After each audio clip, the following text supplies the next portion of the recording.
بسم اللہ الرحمن الرحیم۔ شروع اللہ کے نام سے جو بڑا مہربان نہایت رحم کرنے والا ہے۔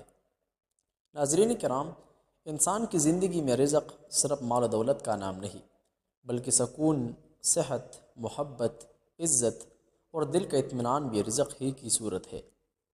بعض اوقات انسان بہت محنت کرتا ہے مگر گھر میں برکت محسوس نہیں ہوتی۔ ایسے میں ہمیں اللہ تعالیٰ کی بارگاہ کی طرف رجوع کرنا چاہیے، کیونکہ حقیقی کشادگی اور برکت صرف اسی ذات کی اختیار میں ہے۔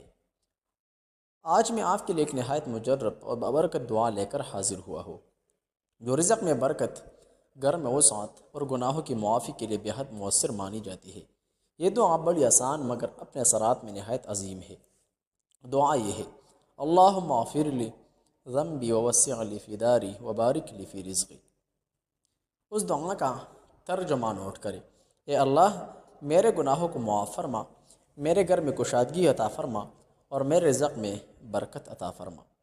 ناظرین کرام، بہن بھائیو، اس مبارک دعا کو روزانہ فجر کی نماز کے بعد اور رات سونے سے پہلے کم از کم 11 مرتبہ اول و آخر درود پاک کے ساتھ پڑھیں۔ اگر ممکن ہو تو 41 دن مسلسل اس کا اہتمام کرے۔ انشاءاللہ اللہ تعالیٰ غیب سے آسانیاں پیدا فرمائے گی، تنگی دور ہوگی، رزق میں برکت ہوگی اور گھر میں سکون و رحمت نازل ہوگی۔ یاد رکھیے، وظیفے اس وقت اثر دکھاتے ہیں جب انسان کا یقین مضبوط ہو، نیت خالص ہو اور حلال رزق اختیار کیا جائے۔ صرف الفاظ دہرانا کافی نہیں، بلکہ دل کا اللہ کی طرف جھکنا ضروری ہے۔ اللہ تعالی ہم سب کے گناہ کو معاف فرمائیے، ہمارے گھروں میں برکت عطا فرمائیے اور ہمیں ہمیشہ اپنے فضل و کرم میں رکھے۔ آمین یا رب العالمین۔ وظیفہ کی اجازت کے لیے کمنٹ میں ماشاءاللہ لکھ کر ویڈیو کو دوسروں کے ساتھ شیئر کریں۔